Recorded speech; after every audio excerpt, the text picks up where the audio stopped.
Halo Sobat Setir, selamat datang di Setir Kanan. Balik lagi sama gue Narendra dan pasti Sobat Setir semua penasaran ngapain gue bawa koper. Nah, jadi di video kali ini di samping gue udah ada Wuling REV yang long range nih. Dan kali ini gue mau ngerasain gimana sih rasanya mudik bawa si Wuling REV ini. Dan gue udah siapin barang-barang gue. So, daripada penasaran, yuk ikutin video ini sampai habis.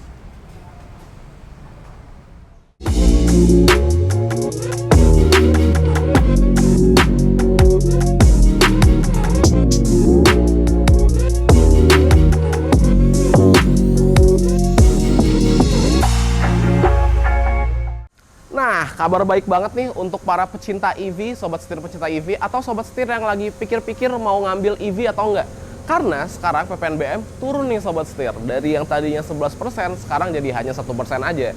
Sebagai contoh, Wuling REV dulu harganya di Rp299.500.000. Nah, sekarang dia di Rp269.500.000. Jadi mobil ini emang cocok banget untuk keluarga muda yang baru aja nikah nih, misalkan masih berduaan aja. Terus mau punya mobil Wuling REV cocok banget, apalagi mau dibawa mudik nih Sobat Setir. Kenapa? Karena pertama, mobilnya sekarang harganya jauh lebih terjangkau harganya. Kedua, untuk biayanya juga jauh lebih murah karena dia akan listrik kan. Dan yang ketiga, mobilnya juga jauh lebih nyaman karena ini mobilnya jauh lebih hening, nggak ada mesin pembakarannya, udah full elektrik semua gitu Sobat Setir. Nah, langsung aja kita mulai ngebahas dari bagian eksteriornya dulu nih secara singkat. Nah, kalau kita lihat dari depan, mobilnya lucu banget karena ini adalah unitnya warna pink gitu, jadi pinky-pinky. Dan di bawah di sini terdapat ada warna biru nih, aksen warna biru. Terus di bawahnya lagi juga udah ada LED striping di bagian bawahnya si biru-biru. Terus untuk logo Wulingnya sendiri dia nyala nih, kalau misalkan posisi lampunya kita nyalain. Nah, untuk main headlightnya sendiri dia juga sudah menggunakan LED proyektor sebanyak 2 buah, bagian atas dan bagian bawah. Dan kalau kita geser ke bawah lagi, di sini terdapat LED striping juga untuk si lampu sennya Sobat Setir. Unik banget ya. Dan kalau misalkan Sobat Setir mau ngecharge bisa dari sini nih. Tinggal dibuka aja. Udah deh, tinggal colok aja di sini. Mantep banget. Kalau gitu kita geser ke samping yuk. Nah, bergeser ke samping, si aksen chrome ini berlanjut terus ke samping hingga ke bagian spion. Dan untuk spionnya sendiri, dia sudah mendapatkan LED di sini, serta ada LED kecil di bagian sini. Nah, spion ini ukurannya gede nih Sobat Setir jika dibandingkan dengan mobilnya. Tapi menurut gua fungsional banget karena buat ngeliat ke belakang tuh jadi jauh lebih mudah gitu. Nah, terus juga untuk ukuran pintunya sendiri, menurut gua nih ukuran pintunya gede banget Sobat Setir. Bener-bener bisa dibilang hampir setengahnya si mobil ya, itu pintu semua gitu. Dan pintunya juga unik karena dia pembukaannya kayak kulkas nih, tuh. Dicongkelnya secara vertikal gini ya. Lucu banget. Mundur ke belakang, untuk si kaca row keduanya juga dia unik, bentuknya kayak kaca pesawat. Karena bentuknya vertikal dan ukurannya juga besar nih. Jadi ketika kita di dalam tentunya untuk ngeliat keluar juga jadi jauh lebih nyaman Sobat Setir. Dan kalau kita turun ke bawah, mobil ini menggunakan ban Green Max Eco Touring. Bannya kecil, berukuran 145 70 ring 12. Dan untuk velgnya sendiri dia menggunakan velg kaleng tapi pakai dop nih, kayak gini nih desainnya. Dan bannya juga ban khusus EV. Dan lucunya di sini ada kayak aksen-aksen gambar-gambar kota, gedung, ada mobil kecilnya.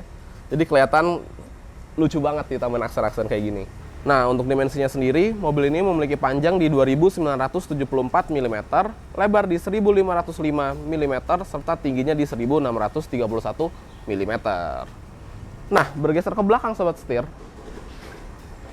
Ini manis banget nih. Ini adalah si lampu kecil ya, sama senada dengan si lampu yang ada di bagian depan tuh, LED bagian putih yang terdapat di aksen biru, di bawahnya aksen biru. Nah, di belakang juga dapat nih warna merah. Terus turun lagi ke bawah, untuk lampu belakangnya dia senada dengan lampu bagian depan, terdapat 2 tumpuk seperti ini. Dan di bagian bawahnya juga ini ada aksen warna abu-abu nih. Lucu banget. Serta di bagian bawahnya terdapat 2 titik sensor parkir Sobat Setir. Nah, mumpung lagi di belakang, kita intip bagasinya kali ya. Yes, bagasinya memang dalam dia ke bawah.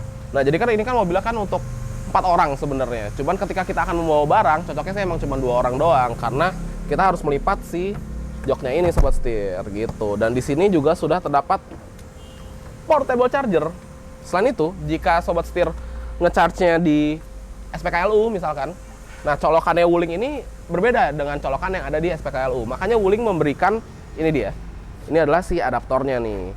Sebenarnya mudah aja pengoperasiannya. Jadi ada logo mobil, colok ke mobil, ada logo listrik, colok ke sumber listrik ya. Jadi kita colokin dulu, baru kita colokin si charger dari SPKLU itu, gitu sobat setir kurang lebihnya. Nah sobat setir, seperti yang tadi udah gue mention bahwa sebenarnya mobil ini tuh emang proper buat 4 orang. Jadi duduk di row keduanya juga emang proper. Nah kalau gitu langsung aja gue praktekin nih. Kita masuk ke dalam. Nah untuk si pintunya, sebenarnya aksesnya gampang banget nih ke belakang. Karena yang tadi udah gue mention bahwa pintunya tuh gede banget, lebar.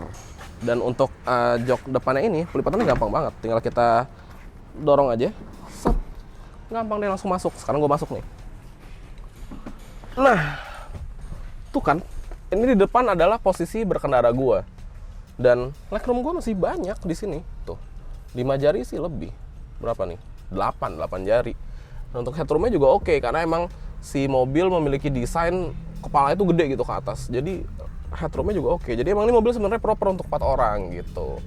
Nah, tapi karena kali ini gue mau bawa barang, jadi si jok row keduanya ini emang harus gue lipet dulu gitu sobat setir. Sekarang kita naikin barang yuk, let's go. Oke, sebelum berangkat gue udah bawa backpack gue, dan di bawah ini juga udah ada banyak banget tas-tas nih. Ada tas alat-alat kantor, tas gimbal, gue juga bawa koper. Langsung aja kita masukin ke dalam si Wuling. Nah, jadi si Wuling itu sebenarnya dapat bagasi nih sobat setir, dan bagasinya juga lumayan dalam, cuman emang nggak begitu lebar aja. Kalau untuk bawa tas gua aja sih sebenarnya bisa masuk muat. Karena kan emang sebenarnya mobil ini kan tujuannya untuk commuting ya dalam kota ya. Jadi nggak terlalu banyak lah bagasinya. Atau mungkin ibu-ibu yang senang belanja, taruh belanjaan di sini sebenarnya muat. Nah, terus sobat setir, kalau misalkan emang kurang, praktisnya adalah kita lipat aja nih joknya. Oke, kita lipat, baru kita mulai masukin barang-barang kita. Gue mau mulai dari tas yang gede banget ini dulu. Oke, tas masuk di pojok. Terus gue masukin koper gue. Taruh di pojok juga, dan di tengah-tengahnya gue mau bawa si koper gimbal. Oke, all set, siap jalan. Langsung aja kita jalan kali ya. Let's go.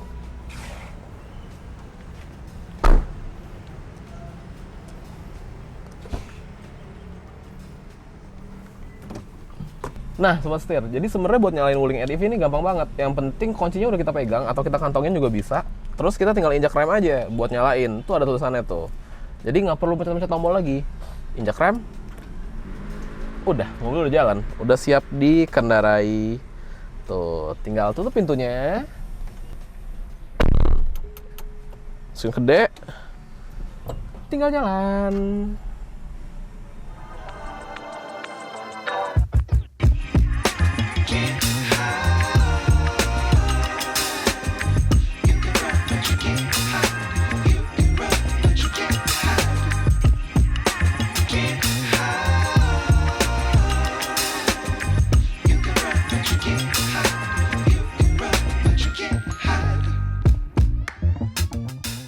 Oke sobat setir, langsung aja kita jalan berangkat dari setir kanan Kuningan. Asik banget. Nah buat sobat setir semua yang lagi nyari mobil bekas harga cerdas, cocok banget, bisa banget langsung datang aja ke setir kanan Kuningan. Atau kalau misalkan domisilinya di luar Jakarta, bisa akses ke websitenya di www.setirkanan.co.id.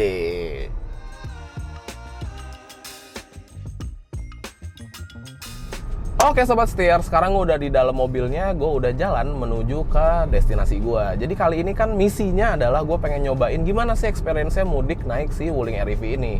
Mobil yang dari luar kelihatannya kecil, cuman di dalam tetap luas nih. Dan bahkan mobil ini itu banyak banget storage-nya, jadi dia tetap enak nih buat bawa-bawa barang. Salah satu contohnya nih sobat setir, di bagian dashboard-nya, di bagian penumpang, di kiri ini terdapat penyimpanan terbuka. Kalau misalkan kita geser ke bawahnya lagi, dia terdapat jaring-jaring tuh, jadi kita bisa nyelipin barang-barang di situ. Dan yang unik di bagian bawah kolom AC ini terdapat hook nih, tuh di sini. Nah, jadi kita bisa buat cantol-cantolin barang atau kalau mau nyantol-nyantolin tas juga bisa. Di bagian tengah, di belakang kolom transmisi ini juga terdapat penyimpanan terbuka juga, serta di bagian belakangnya terdapat separator. Jadi dia semacam kayak cup holder gitu sobat setir. Nah, yang unik di bagian pintu nih. Jadi di bagian pintu di door trim kayak yang tadi udah gue mention bahwa dia pintunya tuh gede banget, lebar dan panjang banget. Dia juga terdapat penyimpanan nih di sini, penyimpanan terbuka yang nggak kalah lebar, nggak kalah gede. Jadi panjang gitu loh sobat setir. Di bagian depan terdapat cup holder, serta di bagian belakang baru penyimpanan terbukanya. Gitu. Nah, di dashboard juga tadi ada juga di bagian kanan dan di bagian kiri, dia posisinya dekat kisi-kisi AC nih. Jadi kita bisa naruh botol minum kita di sini. Dia tetap kena udara dari AC, jadi tetap terjamin dingin gitu. Mantap banget ya, keren banget. Nah, sobat setir, tadi juga gue udah ngecharge si mobilnya, udah gue charge sampai 100% karena ini yang long range, jadi dia 100% dan range-nya di 300. Nah, sekarang gue udah jalan, udah sekitar tersisa 98% nih baterainya, atau kalau dari range-nya di 294 km gitu. Sekarang langsung aja kita sikat, kita mau cobain gimana sih experience-nya naik Wuling EDV di jalan tol dan nyobain juga di layang MBZ gitu sobat setir. Ikutin terus.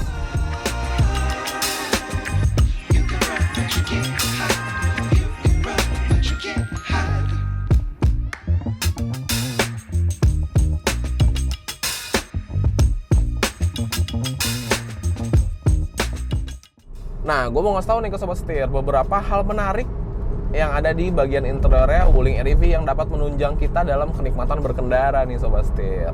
Nah, pertama-tama kalau kita masuk ke dalam, langsung duduk nih, langsung ngerasain si joknya. Waduh, joknya ini tuh bahannya kulit sobat setir. Joknya bahannya kulit dan dia juga empuk banget, dan yang kerennya lagi dia punya motif perforated atau bolong-bolong gini yang bikin dia jadi lebih adem nih kalau kita dudukin. Dan ini joknya lumayan empuk nih sobat setir. Tuh, nyaman banget gitu. Nah, kemudian di bagian dashboardnya sendiri, gue gagal fokus nih sebenarnya karena di bagian penumpang itu terdapat kayak bahan-bahan kain gini nih, empuk-empuk gini, bahan-bahan kain yang bikin interiornya jadi jauh lebih manis. Ini juga senada dengan di bagian door trimnya gitu. Bagian door trimnya juga. Nah, untuk dashboardnya sendiri ini ngebantu banget karena di sini terdapat 2 buah layar besar berukuran 10,25 inci yang menampilkan berbagai macam informasi. Di bagian kiri dulu deh nih, bagian kiri itu di bagian head unitnya, layoutnya udah keren banget. Terus kita bisa ngatur berbagai macam nih, kita bisa ngatur multimedia kayak radio misalkan, atau kita bisa ngatur AC juga karena dia AC-nya juga udah bisa diatur secara digital ya di head unitnya. Selain itu untuk Bluetooth connectivity, lagu, dan yang keren adalah di navigasinya nih sobat setir. Tuh, macam-macam banget. Kayak misalkan contohnya navigasinya dia udah terintegrated ya. Jadi head unitnya ini udah terintegrated dengan si mobilnya. Navigasinya bisa kita pakai untuk membantu kita berkendara. Selain itu juga di sini yang keren ada energy center. Nah, energy center ini itu bisa ngebantu kita untuk memantau penggunaan energi kita nih. Contohnya sekarang gue lagi ngelihat energy flow. Di sini ada tulisannya range-nya di sisa di 288 km serta ada tulisannya instant power.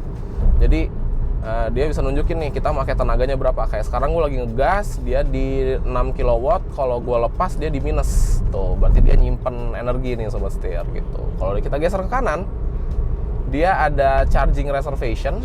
Kalau kita geser lagi ada energy consumption. Tuh, dia ngasih kita grafik-grafik, ngasih tahu grafik-grafik itu tentang penggunaan kita. Serta kalau kita geser lagi ini ada driving score. Poin gue lumayan nih di strip tulisannya poin gue di 95. Waduh, berarti gue cukup pengendara yang baik. Iya. Kalau misalkan digeser lagi, di sini ada function settings nih. Ini bisa berbagai macam. Kita bisa ngeset driving mode-nya. Ada eco, normal, sport. Kemudian di bawahnya ada energy recovery intensity. Dia jadi semacam kayak regenerative braking ya. Bisa kita set. Kita mau pakai weak, normal, atau strong. Jadi kalau misalkan di strong, ketika kita ngelepas gas, dia langsung nahan banget tuh mobilnya. Sedangkan kalau sekarang gue lagi pakai weak, jadi kalau gue lepas gas, dia masih gliding aja kayak mobil biasa gitu. Asik banget. Nah, kalau kita geser ke kanan, di bagian kanan ini di instrumen clusternya sama juga dia menampilkan informasi-informasi kelistrikan di mobil ini. Nah, selain itu yang unik adalah Di sini ada si wuling kecilnya nih, ada REV kecilnya, dan REV kecilnya ini aktif. Jadi kalau misalkan contohnya nih, gue nyalain lampu, nah dia nyala tuh, ada si mobil kecil ini lampunya nyala gitu. Kalau misalkan gue ngedim, tut, nah dia nyala juga. Kalau misalkan gue nyalain sen, dia nyala juga gitu. Jadi dia ngasih kita gambaran gimana sih mobil kita ketika kita lagi nyalain lampu atau ketika kita lagi aktivitas gitu. Nah ini juga kalau misalkan pintunya kebuka, dia juga pintunya kebuka nih di sini nih nanti, lucu banget. Serta di instrumen clusternya di bagian kanan ini ada posisi transmisi kita, kecepatan yang lagi kita lalui, sisa baterai, dan sisa range gitu. Nah terus selain itu ngebahas masalah setirnya ini menurut gua pas banget untuk ukuran mobilnya. Jadi dia emang nggak terlalu besar, nggak terlalu kecil juga, pas menyesuaikan dengan ukuran si mobil. Serta dia udah dapat steering switch nih. Jadi di bagian kiri ini untuk mengatur si instrumen cluster, dan di bagian kanan itu untuk mengatur si audionya gitu. Jadi sangat-sangat ngebantu banget, dan hampir ketinggalan kalau mobil ini udah ada halo wuling-nya. Jadi bisa tuh dia langsung nyaut kan si halo wuling. Dan untuk bagian transmisi dia ada di bagian tengah center console-nya. Dia model dial yang diputar gitu, jadi ngebantu banget kita untuk ngerubah posisi transmisi, gampang banget. Dan kalau kita geser ke bawah, untuk jendelanya dia udah kanan kiri, dan switch-nya tuh udah di tengah ya, switch jendela, dan dia udah kanan kiri udah auto nih. Kalau kita geser ke bawah lagi, udah dapat electric parking brake, serta udah dapat auto hold juga. Jadi kalau misalkan lagi macet-macet, tinggal nyalain aja auto hold-nya, maka kita tinggal stop and go-nya udah jadi jauh lebih gampang gitu Sobat Setir. Pokoknya emang mobil ini tuh enak banget. Sekarang gue lagi di tol, gue mau menikmati perjalanan dulu ya. Mantap.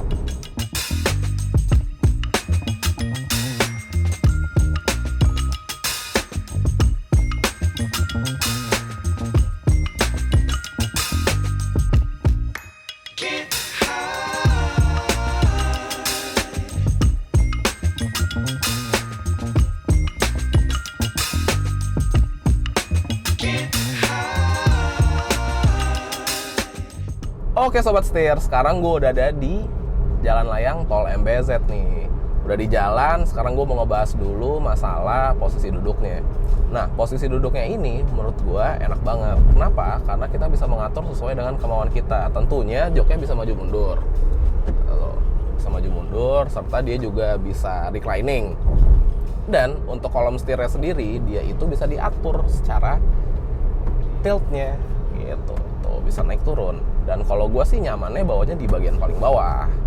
Jadi rasanya lebih dekat sama gue sebagai sang driver gitu. Posisinya tuh nyantai banget gitu, enak. Selain itu Sobat Setir, untuk blind spot di mobil ini tuh menurut gue minim. Kenapa? Karena bagian kacanya juga gede-gede nih.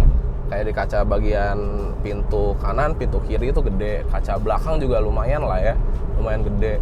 Dan yang paling membantu adalah terdapat kaca segitiga di bagian pilar A sini yang bisa bikin kita ngintip tuh gitu. Nah, ngebahas masalah blind spot, untuk spionnya sendiri, spionnya juga ukurannya gede, pas banget sama si bodi mobil, bisa ngebantu kita ngeliat ke belakang. Selain itu dia juga bisa diatur secara elektrik.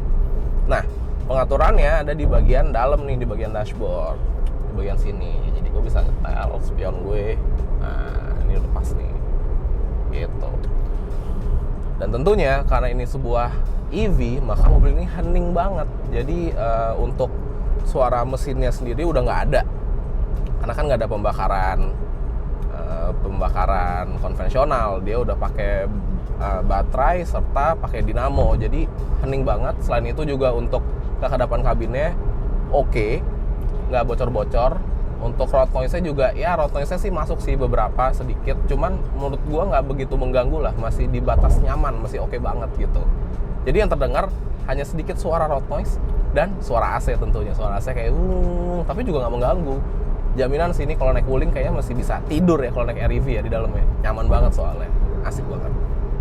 Oke Sobat Setir, kita udah ada di Jalan Layang Tol MBZ. Seperti yang orang-orang sering ngebahas nih, kalau Tol MBZ itu jalannya lumayan bergelombang, jalannya lumayan banyak guncangan, terutama kan dia juga banyak sambungan-sambungan nih, karena dia kan elevated ya, atau tol layang gitu di atas, jadi banyak sambungan-sambungan.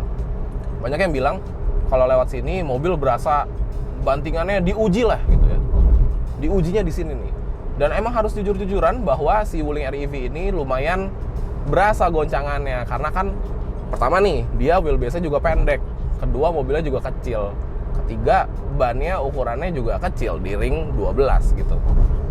Dan gue juga bawa banyak banget barang-barang. Kayak gue bawa koper, gue bawa tas kamera, gue bawa tas gimbal, gue bawa tas backpack gue sendiri juga gitu. Jadi bobot yang dibawa sama si Wuling REV mini-mini ini tuh emang lumayan lah gitu. Jadi berasa guncangannya. Nah, tapi walaupun berasa guncangan, dia tuh tetap empuk gitu, tetap bantingannya tuh tetap berasa, tetap enak. Kayak tadi sebelum gue naik ke MBZ, ketika gue masih ada di tol Cikampek, jalanannya kan rata, jalanannya juga halus, lurus aja gitu ya, nggak naik turun, nggak ada sambungan, fine aja gitu, masih berasa enak, masih berasa empuk bantingannya. Karena memang karakter suspensinya dari Wuling REV ini dia tuh empuk gitu. Nah, tapi ketika naik ke atas berasa goncangannya. Dan tapi menurut gue sih ya fine aja lah. Karena kan kita nggak setiap hari lewat sini. Kita kan yang setiap hari kan lewat jalanan yang lurus ya, yang rata, yang mulus gitu. Jadi ya fine aja, nggak berasa, nggak masalah buat gue. Nah, terus juga banyak nih sobat setir yang bertanya-tanya, katanya kalau lewat jalan layang tol MBZ itu windy banget, berangin banget gitu, mobil rasanya ketiup-tiup.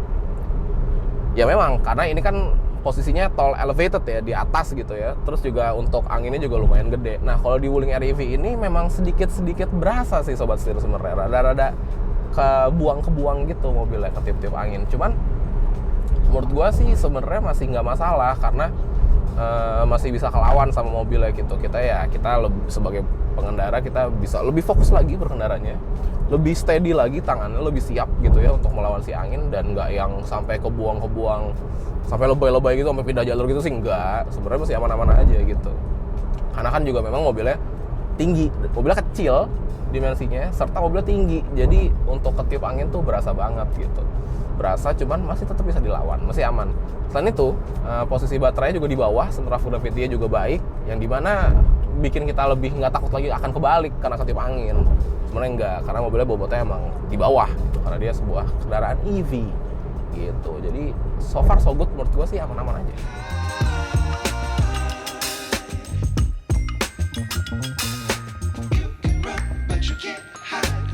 Oke sobat setir, untuk kesimpulannya, kalau misalkan mau mudik naik Wuling REV ini menurut gue masih fine banget, masih cocok banget, masih oke banget. Kenapa? Karena satu, mobil ini memiliki range yang lumayan di 300 km untuk yang long range-nya sobat setir. Selain itu, mobil ini juga akomodasinya lumayan nih. Banyak penyimpanan seperti yang tadi gue udah mention. Di bagian dashboard ada penyimpanan terbuka, ada jaring-jaring juga, ada hook, dan banyak banget cup holder di mobil ini gitu ya. Serta untuk membawa barang di belakang, kayak barang yang gue bawa tadi, ada tas besar, ada koper gimbal juga, semuanya masih muat. Jadi buat yang keluarga baru, masih berdua, mau mudik, naik mobil listrik ke arah Jawa, lewat MBZ, jaminan aman. Nah, tapi harus diperhatikan adalah tadi, bahwa mobil ini lumayan berasa ketiup anginnya. Sebenarnya solusinya gampang, kita lebih fokus lagi berkendaranya, pegang setir lebih steady lagi. Serta yang kedua adalah urusan bantingan. Urusan bantingan ketika di atas MBZ lumayan berasa goncangannya ketika melewati sambungan-sambungan atau jalanan yang nggak rata. Tapi setelah itu ketika kita udah melewati jalanan yang lurus, lewatin jalanan yang mulus, jalanan yang rata aja gitu ya, itu udah nggak berasa. Pastinya yang berasa adalah bantingan yang nyamannya pol, karena dia empuk banget gitu. Dan yang kedua juga kebantu oleh si jok yang empuk ini, jok kulit yang empuk yang perforated ini. Jadi menurut gua nggak perlu worry, mudik naik Wuling REV approve, mantap.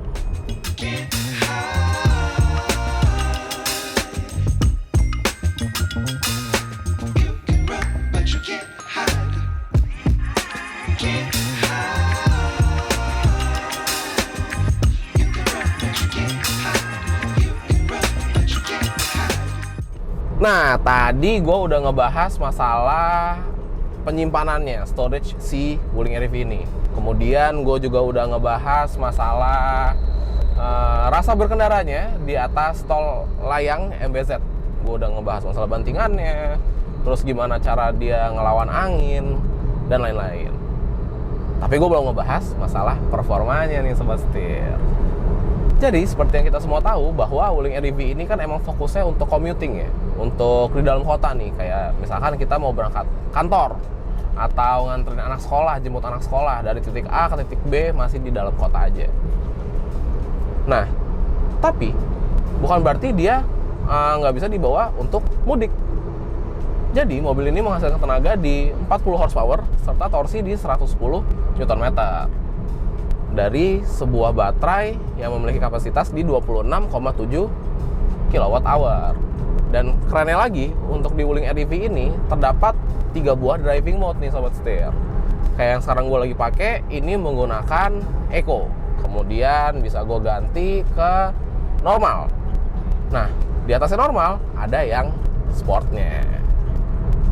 Nah, langsung aja kita cobain rasa berkendaranya menggunakan si sport nih. Posisinya sekarang gue lagi berkendara di 60 km per jam. Langsung aja gue flat out. Oke. Wow. Oke. Nah, jadi sobat setir, sebenarnya memang kalau dari angkanya juga nggak begitu dahsyat, nggak begitu besar lah ya. Cuman secara fungsional, mobil ini masih enak nih sobat setir. Ketika kita menginjak pedal gas, maka mobil langsung merespon, langsung ngacir gitu, langsung lari mobilnya. Yang dimana juga karena ini sebuah kendaraan EV yang memiliki tenaga yang instan. Jadi sebenarnya fokusnya untuk ketika kita lagi mudik, misalkan kita mau nyalip-nyalip nih, mobil di depan lambat nih, kita mau nyalip, kita gas dikit, wah langsung berasa tenaganya. Gitu sobat setir. Memang bukan untuk kebut-kebutan di dalam kota, bukan untuk kebut-kebutan di trek, tapi mobil ini tenaganya cukup untuk kita gunakan sehari-hari dan ketika keadaan mendesak seperti ingin menyalip gitu. Mantep banget.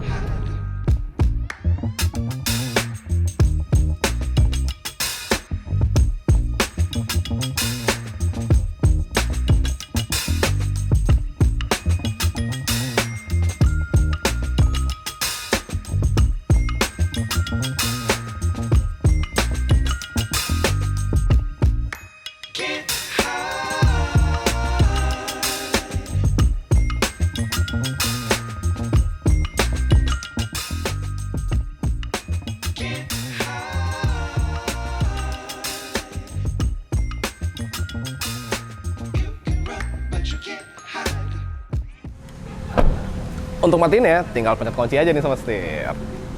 Nah, jadi seperti itulah bayangannya atau gambarannya mudik menggunakan si Wuling REV ini.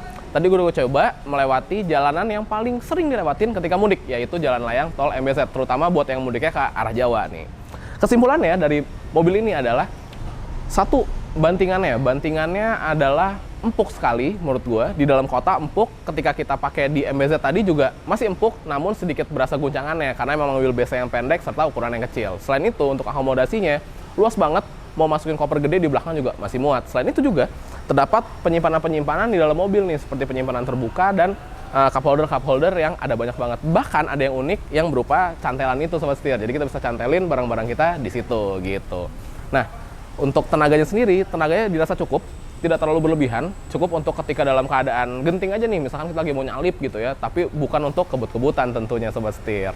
Nah, satu hal yang gue suka dari mobil ini adalah si ukurannya yang compact itu. Walaupun dia kelihatannya kecil, namun tetap muat barang banyak nih, kayak tadi yang udah gue masukin semua. Dan untuk si Wuling REV ini, dia ada 5 pilihan warna.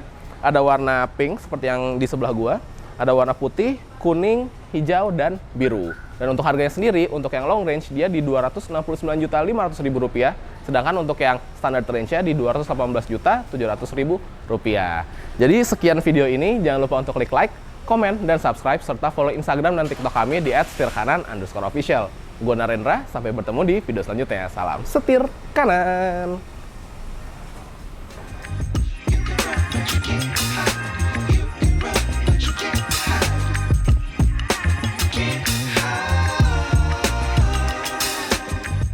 Naik Wuling REV di jalan layang tol MBZ, nggak enak banget ya gue ngomongnya. Ulang. Ke distract gue nih, gini. Jika kita melewati jalanan biasa di dalam kota, tetap lembut. Kok gue nggak fokus banget ya?